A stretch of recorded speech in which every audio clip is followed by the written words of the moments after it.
Today it is a green-white land destruction deck.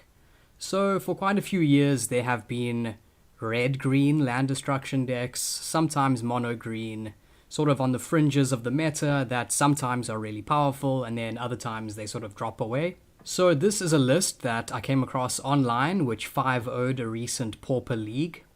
So it replaces the red element with white cards and plays quite a few cards from Kamigawa Neon Dynasty. So let's take a look at the list. Okay, we're running 20 lands. So we're using the green-white Snow Jewel from Coldheim because its land type is forest.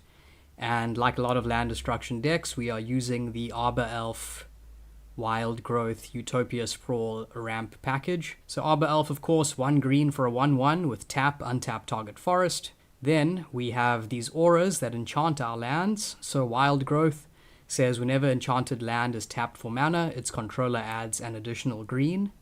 And then Utopia Sprawl, very similar. It says when it enters the battlefield, choose a color. It can only enchant forests. And whenever the enchanted forest is tapped for mana, its controller adds 1 mana of the chosen color. So that is our ramp package that gets us to our land destruction spells pretty early. So our land destruction spells are Thermocast, which is 3 mana for a sorcery. Destroy target land. If that land was a snow land, you gain 1 life. There are quite a lot of snow lands in the current meta, so you do sometimes gain life off this, although that's not that important. Then we also have Imwan Vuli Acid Moss, running 3 copies of it. It's 4 mana for a sorcery. Destroy target land, search your library for a forest, and put it onto the battlefield tapped. So this is both land destruction and ramp, which is pretty decent. Then for some removal, we have 4 copies of Journey to Nowhere, 2 mana for an enchantment. When it enters the battlefield, exile target creature. When Journey to Nowhere leaves the battlefield, return the exiled creature to the battlefield under its owner's control.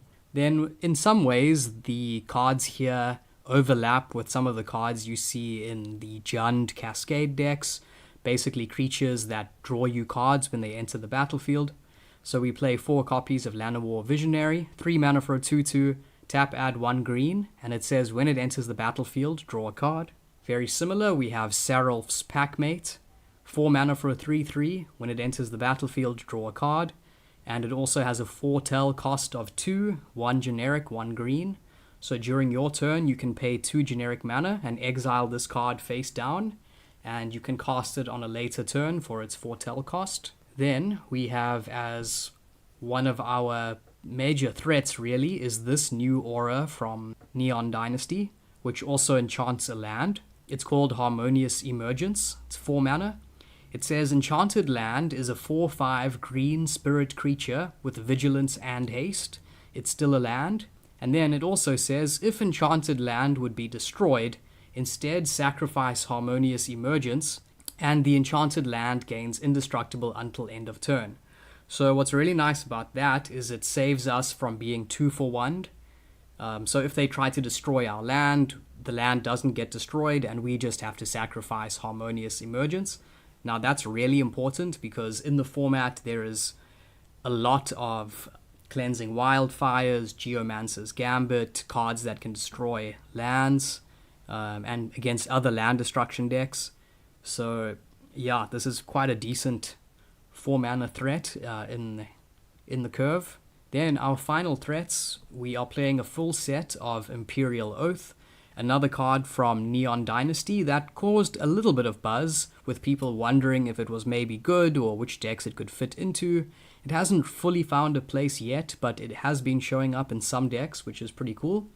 So it's 6 mana for a sorcery. It says create 3 2/2 white samurai creature tokens with vigilance, then scry 3.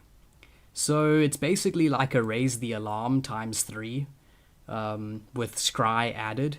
So the scry I think is pretty huge here. I mean, in the late game you get 3 2/2 tokens with vigilance, which is decent. And then being able to scry, you can basically put all the trash on the top of your deck on the bottom and just smooth out your draws, make sure that you have things that you want on top. I think it can really make a difference in the late game. And then finally, we are playing just 1 copy of Annoyed Altasaur, 7 mana for a 6/5, Reach, Trample, Cascade. So from playing with this deck, I've found it to be pretty decent with a lot of power. Could probably use some more tweaking, but it is a pretty cool take on the land destruction archetype. That's all I have for today. Take the deck for a spin. Thanks for watching, and I'll see you next time.